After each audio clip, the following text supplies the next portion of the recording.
Sir நம்ம நிறைய வீடியோவில் பதிவு செஞ்சோம். அதோட தாக்கமாக இருக்கிற மாதிரி ஒரு சம்பவம் நடந்தது. என்னென்னா ரீசெண்டாக வந்து காலாவதியான பொருளை வந்து விற்றாங்க அப்படின்னு சொல்லிட்டு ஒரு தேட்டரோட உரிமத்தையே வந்து ரத்து செஞ்சுட்டாங்க. இது மற்ற மக்கள்னாலேயும் இதே மாதிரி முன் வந்தால் முடியுங்களா சார்? கண்டிப்பாக முடியும். அதில் வந்து பார்த்திங்கன்னா food safety and standards act 2006 கீழே FSSAI அதனால் காலாவதியான பொருள், அதாவது எக்ஸ்பைரி டேட்டுக்கு மேலே அந்த பொருள், அந்த ஒரு பொருள் இருக்குது, அந்த பொருளை வந்து ஒரு 24 மணி நேரம் 24 மணி நேரம் தான், அதில் 48 மணி நேரம் கழித்து கெட்டுப்போன பாலை நம்ம குடிக்க முடியுமா? குடிக்க முடியாது. குடித்தா நமக்கு வந்து உடலுக்கு கேடு. இந்த ஒரு கட்டுப்பாட்டின் கீழ் ஒரு தேட்டரை க்ளோஸ் பண்ணியிருக்காங்க, இதே சென்னையில். ஸோ இது கேள்வி என்னென்னா, இதை போல் பல வேறு எங்கேயாவது ஹோட்டல்ஸு இல்லை வேறு ஏதாவது நிறுவனங்கள் அதில் இந்த மாதிரி இருந்ததுன்னா அதை கண்டிப்பாக அது செய்ய முடியும்.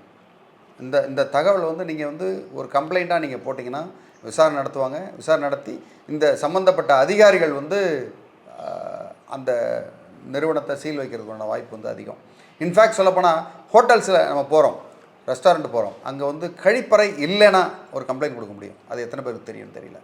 அதே மாதிரி கழிப்பறைகள் சரியாக மெயின்டைன் பண்ணலைன்னா நடவடிக்கை எடுக்க முடியும். ஏன்னா ஒரு ரெஸ்டாரண்ட் இருக்குது, அந்த ரெஸ்டாரண்ட்டுக்கு போகிறீங்க, கழிப்பறை வந்து இல்லைன்னா அது வந்து ஒரு முக்கியமான ஒரு விஷயம் இல்லையா? ஓகே, அது ஒன்று. அதே மாதிரி சுகாதார கேடு வர்ற மாதிரி ஒரு கழிப்பறை இருந்தது அப்படின்னா அதுக்கும் வந்து நிறைய ஃபைனு, அது மாதிரி அதுக்கு 2வது தடவை 3வது தடவை பண்ணும்போது அது சீல் வைக்கக்கூடிய இது இருக்குது. அது மாதிரி ஒரு ரெஸ்டாரண்ட்டுக்குள்ளே நுழைஞ்சிங்கன்னா உங்களுக்கு தண்ணியை இலவசமாக கொடுக்கணும். அது எத்தனை பேருக்கு தெரியும்? ஸோ இந்த மாதிரி விஷயங்கள்லாம் வந்து மக்களுக்கு விழிப்புணர்வு உங்களுக்கு வரணும். இந்த வீடியோ வந்து நீங்கள் உங்களுடைய அன்புக்குரியவர்களுக்கு ஷேர் பண்ணுங்கள். ஷேர் பண்ணி இதை பல பேருக்கு தெரிவிங்க, தெரியாதவங்களுக்கு தெரிவிங்க. சார் இப்போ வந்து அந்த இதை வந்து தடை செய்யாமல், அதாவது அந்த தேட்டர் நிறுத்தாமல் தண்டனையே தர முடியுங்களா? அதாவது நிறுத்தாமல் தண்டனை தர்றதுன்றது இது வந்து உச்சபட்ச தண்டனை. என்னை பொறுத்த வரைக்கும் அந்த கேஸை வந்து நான் பார்க்கல. பட் இவங்க 2வது முறை 3வது முறை தவறு பண்ணியிருப்பாங்க.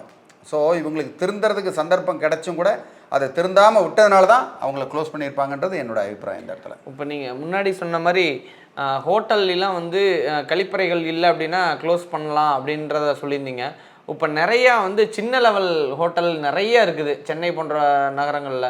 அப்போ இதுக்கெல்லாம் அது பொருந்துங்களா இல்லை பெரிய ஹோட்டல்ஸ்க்கு மட்டும்தான் பொருந்தும்? எல்லா ஹோட்டல்ஸுக்கும் இது பொருந்தும். அவங்க என்னென்னா ஒரு லைசன்ஸ் எடுக்காமல் சின்ன ஹோட்டல்ஸ் வச்சுருப்பாங்க. சின்னதாக ஒரு சில கடைகள் இருக்கும், சின்ன ரெஸ்டாரண்ட்லாம் பார்த்திங்கன்னா பேக்டு ஃபுட்டு மட்டும் தான் விற்பாங்க. பேக்டு ஃபுட்டு விற்கிற இடத்துல ரெஸ்டாரண்ட் உட்காந்து சாப்பிட்ற இடம்னா அது கண்டிப்பாக ஒரு கழிப்பறை வேணும், நிச்சயம் வேணும். அவங்க வந்து அதுக்குண்டான ஃபெசிலிட்டி இருந்தால் தான் அது உரிமம் கொடுக்கப்படும், இல்லைனா அது கொடுக்கப்பட மாட்டாது. அப்படி உரிமம் கொடுத்துருந்தாங்கன்னா அது சட்டவிரோதம். இப்போ இந்த ஃபுட்டு சம்மந்தமாக இருக்கிறதுனால இன்னொரு கேள்வி அடிஷ்னலாக கேட்டுக்கிறேன் சார். இப்போ வந்து ஒரு வடை சாப்பிட்றோம் ஒரு இடத்துல அப்படின்னா, அந்த வடையில் உப்போ இல்லை வேறு தன்மையோ இருக்குது அப்படின்னா அதை உடனடியாக திருப்பி கொடுக்கறது நல்லதா, இல்லை அதுக்கு ஏதாவது கிளைம் அந்த மாதிரி போக முடியுமா சார்?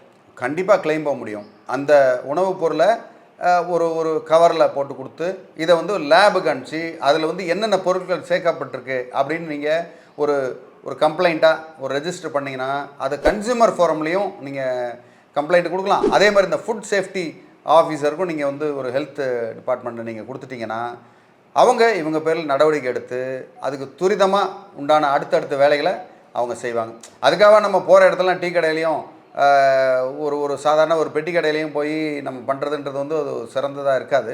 பட் ஏன்னா அவங்களும் அன்ஆத்தரைஸ், நிறைய பேர் பார்த்திங்கன்னா அன்ஆத்தரைஸ்டாக தான் கடை நடத்துகிறாங்க. அதனால் அது வந்து ஆத்தரைஸ்டாக ஆக்கணும்னா ஒன்று பொதுமக்கள் வந்து விழிப்புணர்வோடு அந்த கடைகளுக்கு போகக்கூடாது.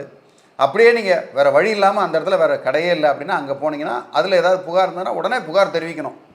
சரி, இது ஹோட்டல்களுக்கு மட்டும்தான் பொருந்துமா, இல்லை நீங்கள் உட்காந்து சாப்பிட்ற கடைகள் அப்படின்னா அது டீ கடையும் நம்ம உணவு தான் உட்காந்து எடுத்துக்கிறோம் அப்படின்னா அதுக்கும் இது பொருந்துமா? எல்லாத்துக்கும் பொருந்தும். மேலும் உங்களுக்கு இது சம்மந்தமாக வேறு ஏதாவது நுகர்வோர் சம்மந்தப்பட்ட ஒரு கேள்வியோ இல்லை உங்களுக்கு கருத்தோ இல்லை சிறிய வியாபாரிகளாக இருந்து அதுக்கு உண்டான என்னென்ன செய்யணும்னு உங்களுக்கு அறிவுரை வேணும்னா தாராளமாக எனக்கு கமெண்ட் பண்ணுங்கள், இல்லை வாட்ஸ்அப் பண்ணுங்கள். உங்களுக்கு ஹெல்ப் பண்ணுறது தயாராக இருக்கேன். நன்றி, வணக்கம்.